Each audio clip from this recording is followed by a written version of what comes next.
Don't come back here, because my girlfriend and I are going to live in this house. On the day my 3-year-old daughter was discharged from the hospital after a month-long stay, I came home to find my husband living with his mistress. Shocked by my husband's betrayal, both he and his mistress laughed at me as if they were making fun of me. On top of that, my husband had the nerve to call me back to the house to clean up the mess he made, effectively kicking me out. Furious, I consulted with some people and brought my husband and his mistress down to hell. My name is Emily. I met my husband, Michael, through an introduction from my sister's husband, and we live together with our daughter, now 3 years old. The house we live in was built while I was pregnant. We have filled it with our preferences, keeping everything white both inside and out, and I really liked it. However, because white shows dirt easily, it requires a lot of attention to cleaning. Moreover, my husband gets very grumpy if there is even a small stain, getting upset when our young daughter spills rice on the floor or dirties the walls. But he never cleans it himself, he just tells me this place is dirty. Because my husband claims to like cleanliness, he points out every little detail, and I have been getting quite fed up with it lately. Initially, I quit my job and was a full-time housewife after we got married, but when our daughter started kindergarten, I decided to start working part-time to save money for the future. I have started working, so I wish my husband would help out a bit more with housework and childcare, but according to him, the part-time job is something I decided to do on my own. Therefore, he left all the household and childcare responsibilities to me, just like before. One day, after sending our daughter to kindergarten, my sister and her husband, who live nearby, were supposed to visit our house. I tried to tidy up the house as much as possible while helping my daughter get ready in the morning. My husband didn't like that our daughter was touching things with her messy hands and called me before he left for work, complaining that I wasn't disciplining her properly.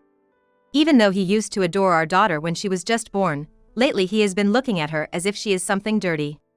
I try not to show it on my face in front of our daughter, but his attitude has been really bringing me down. Because my husband complained, I was running late to take my daughter to kindergarten and was in a hurry to get back home to meet my sister and her husband. They had decided to visit just 2 days before. When they called to ask if I had time to meet, I thought they must have something to talk about, but when I saw them at the front door, I realized it was not going to be good news. I invited my sister and her husband into the living room, and although they complimented our always clean house, their expressions remained stern. After I served them coffee, my sister's husband finally gathered the courage to speak. "Actually, I've heard some not-so-good rumors about Michael."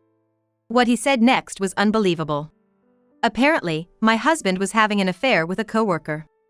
My husband was originally introduced to me by my sister's husband, but he wasn't directly acquainted with him, it was through a mutual friend of theirs, my husband's brother, in other words my brother-in-law.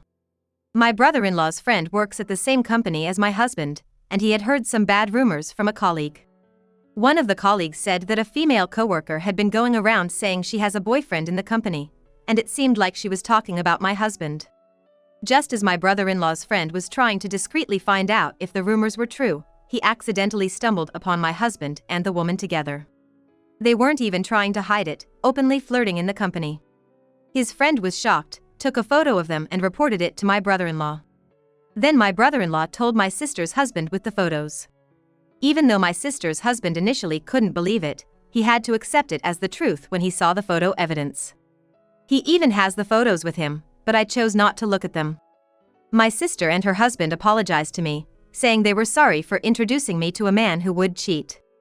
Even after finding out about my husband's affair, I was at a loss for what to do. I had never doubted my husband before hearing this story from my sister's husband, and more than anything, I didn't want to take my daughter's father away from her. But at the same time, I couldn't stand the thought of being cheated on. I was about to talk to my sister and her husband about what to do next when suddenly my phone rang. I answered the phone. It was from my daughter's kindergarten, telling me that she had a high fever and asking me to come pick her up. "It seems like my daughter has a fever, so I need to go pick her up." When I said that, my sister and her husband, who had come by car, offered to pick up my daughter with me, so the 3 of us went to pick her up together. When we arrived at the kindergarten, my daughter was completely exhausted, and it was clear that it wasn't just a common cold. Her cheeks seemed a bit swollen, and her homeroom teacher told us that there was a child in the class who had gotten mumps, so she suspected that my daughter might have it as well. We rushed to the hospital, and at the reception, we told them that we suspected she might have mumps. Given my daughter's condition, they decided she needed to undergo some tests as there was a possibility she might have developed complications. While waiting for the test results, I got anxious and called my husband. But he didn't answer and he didn't call me back. In the meantime, my daughter's test results came back, and it turned out she had mumps and had developed meningitis. She was admitted to the hospital right away and moved to a hospital room. After we received an explanation about the hospitalization, and since my daughter was fast asleep, I decided to go home to prepare for the stay. My sister and her husband offered to stay with my daughter, so I called a taxi and went home. When it was completely dark outside, my husband finally returned my call. He seemed upset that I called him while he was at work, and in an irritated voice, he said to me, "Don't call me during work." I told him that our daughter had a fever, that we took her to the hospital, and that she was admitted with meningitis. However, he seemed not to grasp the seriousness of the situation and said, "You're there with her, so don't call me for every little thing. I'll be staying at the hospital to accompany her for a while. All right, I'll leave it to you." And with that, without a single word of concern for our daughter, he just hung up on me. In the end, my daughter was in the hospital for over a month. My sister and her husband, as well as my parents and my in-laws, were all worried and came to visit many times, but my husband never visited once. When the day for my daughter's discharge was decided, I asked my husband to pick us up by car, but he refused, saying he was too busy with work. I told this to my sister, and then my sister and her husband offered to come pick us up.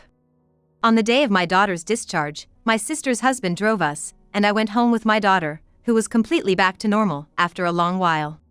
However, when we got home, my husband's car was in the parking lot, even though he was supposed to be at work. And in the window, I could see the silhouette of someone who wasn't my husband. It was clearly a woman. My sister and her husband noticed the silhouette as well, and they were furious, saying, "That's definitely the cheating partner."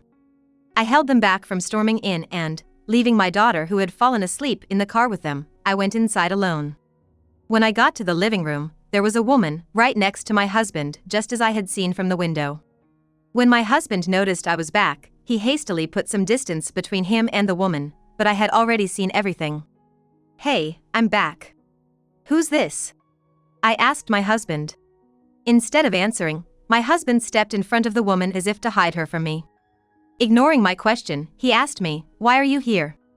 I couldn't believe it. He had forgotten the day of our daughter's discharge. "I told you today was the day she's getting out of the hospital." "No way, you said it was tomorrow. You tricked me into coming back today." He must have been so preoccupied with bringing his mistress home that he completely forgot about our daughter. The mistress peeked her face from behind my husband and, looking at me, she smiled mockingly. Then she said to my husband, "This is your wife? What a pudgy old lady."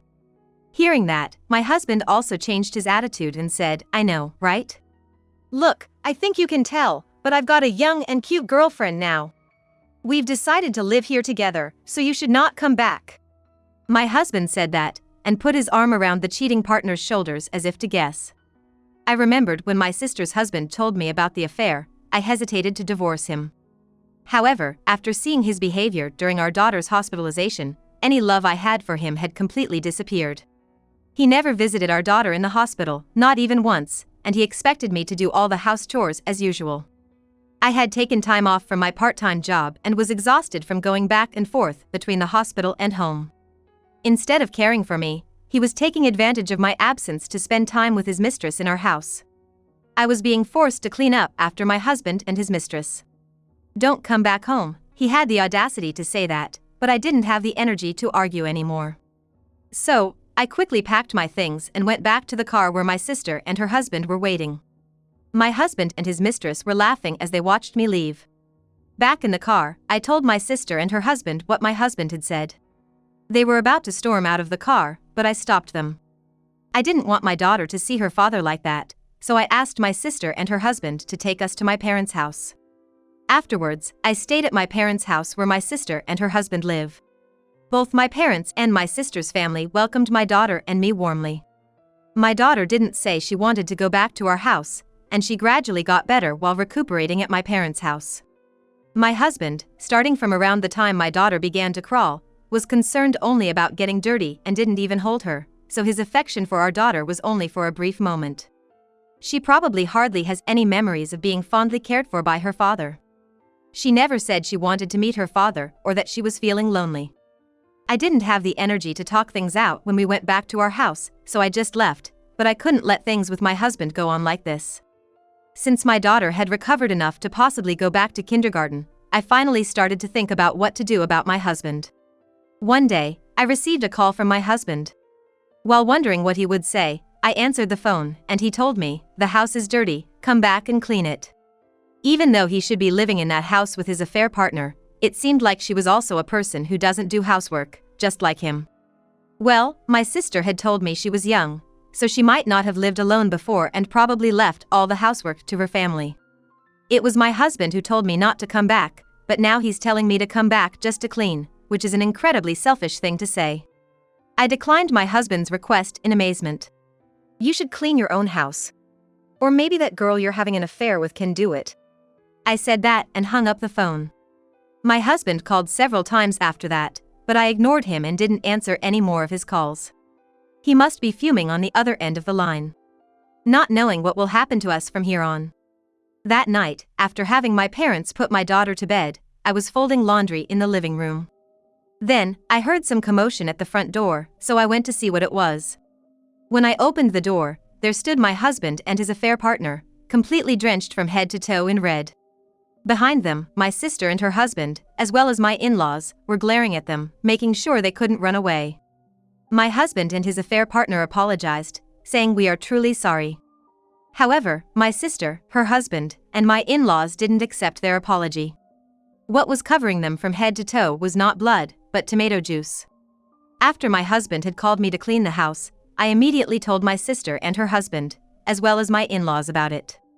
First, my sister and her husband went to visit my husband, and while they were doing that, my in-laws, who live a little distance away, also headed to my husband's place by car. My sister and her husband lured my husband out to the garden under the pretext of borrowing some gardening tools I had, and as soon as my husband turned his back, they threw tomatoes at him.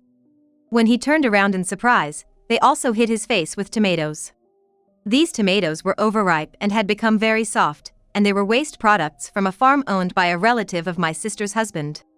They probably wouldn't cause much pain when hitting someone, but the insides would splatter out immediately, which seemed to have an effect on my husband, who likes cleanliness. My sister and her husband didn't give my husband a chance to fight back and kept throwing tomatoes at him. The tomatoes hit not only my husband but also the pure white exterior walls of the house, and my husband screamed. While all this was happening, my in-laws arrived, and my husband was being pelted with tomatoes by my sister and her husband as well as my in-laws. Hearing my husband's screams as he ran around in a panic, the affair partner, suspicious of what was happening, showed her face in the garden, and then she too was hit with tomatoes. She tried to escape back into the house, but my sister dragged her back out into the garden, and she ended up running around with my husband. Every time my husband and the exterior walls got dirty, he let out a pitiful scream, and the affair partner also started to cry and scream in panic. By the time my sister, her husband, and my in-laws had thrown all the tomatoes they brought, the two of them had completely quieted down, and they were led to my parents' house nearby on foot. It seemed like the neighbors gave them strange looks as they passed by, but no one intervened. Actually, I was listening over the phone the whole time since my sister and her husband arrived at my husband's place. I can never forgive what my husband and his lover did, but hearing my pathetic husband's voice and the lover's cries, I felt a bit better. And seeing the pitiful sight of the two of them desperately apologize to me, I couldn't help but find it hilarious. This plan was suggested by my sister's husband after my daughter was discharged from the hospital. Doubting my husband's attitude when our daughter was hospitalized, I thought of installing the baby monitor we used when she was a baby in our bedroom. I suspected that if my sister's husband was right, my husband might have invited his lover to our house while my daughter and I were away. I was nervous that the baby monitor, hidden in the shadow of a houseplant, would be found at any moment, but luckily neither my husband nor his lover found it, and it captured both of their actions perfectly. From the day my daughter was hospitalized, it seemed like my husband was enjoying a quasi-cohabitation with his lover at our house. Every time I came home, I saved the recorded footage as evidence. After my daughter was discharged and my husband's infidelity was confirmed, I told my sister and her husband about the video evidence and consulted them about what to do next. They first suggested getting my in-laws on my side. My in-laws live about a 30-minute drive away and are calm people, never seen angry unlike my husband. I went to my in-laws' house with my sister and her husband, bringing the evidence with us. At first, my in-laws didn't believe that their son could cheat. But when we showed them the footage, they saw my husband being intimate with his lover, and they had no choice but to believe my story. Moreover, my husband not only told his lover that he would leave me, but he also said about our daughter, she just messes up the house, not cute at all. I'll throw her out along with her mom. Hearing this, my in-laws were furious. They wanted to go to my husband right away, but my sister, her husband, and I stopped them. My husband had been defiant when he found out that I knew about the affair, so we thought that getting a divorce right away would be just what he wanted. We didn't want things to go his way, so we discussed with my in-laws how we might be able to punish my husband. They were also unable to forgive what they saw on the video, so they immediately agreed to our plan. After discussing it together, we decided to throw tomatoes at him, a suggestion from my sister's husband who had studied in Spain, inspired by the tomato festival there. We thought it would be satisfying since my husband hates getting dirty, and throwing tomatoes, which wouldn't cause injury, seemed like a good idea. It was also perfect timing because my sister's husband's relatives are farmers, and they had an excess of tomatoes that were about to be thrown away. At first, I was bewildered by this outlandish idea, but I realized that normally, this kind of behavior wouldn't be enough. I thought he deserved to feel a bit of pain from being hit by tomatoes, so I decided to go along with his idea. My sister, her husband, and my in-laws were to carry out the plan. I wanted to throw tomatoes at my husband too. But I was still worried about my daughter's condition and couldn't leave my parents' house. Moreover, my sister and her husband felt guilty for introducing me to my husband, and my in-laws felt responsible for raising their son the way they did, so it was decided that the four of them would carry out the plan without me. I made them promise to do it outside the house and not inside. Although I'm disappointed that I couldn't throw tomatoes myself, seeing the pathetic sight of my husband and his lover thanks to the four of them made me feel refreshed. Of course, I've already talked to my parents about my husband's affair, so when my husband and his lover were taken to my parents' house, they were like sitting on pins and needles. I threw the divorce papers at my husband, who couldn't see my eyes. Let's get divorced. I have all the evidence of your affair. You must pay child support. Hearing the word child support, the lover raised her voice in disbelief. It seems she was dreaming of marrying my husband, becoming a housewife, and living a comfortable life. Thinking that she would be trapped in debt from paying child support, she started to deny everything, saying, "I have nothing to do with this man." I then told them about the baby monitor footage I had. At that point, the lover started to argue that it was an invasion of privacy, and my husband, supporting her, threatened to sue me. However, my in-laws and my sister and her husband scolded them harshly. Still terrified from being pelted with tomatoes, the two of them quickly fell silent. And when I told my husband again to agree divorce, he started grumbling. "I've been supporting you all this time, and since you're a housewife, you should obey your husband. You can't even clean properly, you were a useless wife. It's only natural that I cheated on you." My husband made a sarcastic remark about whether a part-time working mother could make a living. However, there was a reason for my decision to go back to my parents' house this time. It was not only that my parents and my sister and her husband welcomed me, but I was also offered a full-time position at my part-time job. When I told my husband about this, he clicked his tongue in frustration. And then I declared to my husband that my daughter and I would never return to that house again. Sure enough, my husband started making a fuss about who would clean the walls of that house, but after all, it was my husband who cheated, and he was entirely at fault. I told him to clean it himself, and he started demanding that I pay for the exterior cleaning. My in-laws were fed up with my husband for bringing up such a matter at this point and disowned him on the spot. Having been disowned by his parents-in-law, my husband, for some reason, proposed to his mistress. Covered in tomato and having lost all her love for my husband due to the humiliation and the prospect of having to pay child support, the mistress promptly rejected his proposal. She said to my husband, "I'm not interested in a penniless man," and he was left dumbfounded. And then, under our glaring eyes, my husband reluctantly agreed to our divorce. We told them that we would talk further through a lawyer, and we sent my husband and his mistress away. I don't know what they talked about on their way back, but apparently, they ended up cursing each other out and parted ways. Afterward, my husband ended up living alone in that house, working hard to pay the mortgage and child support. It seems that my husband tried to ask his brother for help, but he coldly turned him away and cut ties with him. Now, my husband had no family to rely on. As for the mistress, due to the bad rumors about her relationship with my husband, she apparently quit her job. Having quit her job, the mistress's affair was discovered by her parents, and it seems that she is likely to be disowned just like my husband. She was kicked out of her parents' house and is now living in a cheap, run-down apartment, working part-time during the day and in the nightclub at night. My sister once saw the mistress working at the register of a store, and she said that she was so emaciated that she wouldn't have recognized her if she hadn't looked at her name tag, and she definitely didn't look like she was in her early 20s. It's sad to think about how many happy moments she could have had, and how a single mistake could change a person's life so drastically. As for me, I started working full-time with the support of my parents and my sister and her husband who welcomed me back to my parents' house. It's tough at times, but I'm starting to feel a sense of accomplishment as I'm gradually being entrusted with more work. My daughter has also gotten used to living at my parents' house and is doing well every day. When we were living with my husband, she didn't get along very well with adult men, probably because my husband often yelled at her, but now she is starting to overcome that thanks to my sister's husband and my father treating her kindly. Surrounded by a kind family, my daughter and I are now leading a calm and happy life.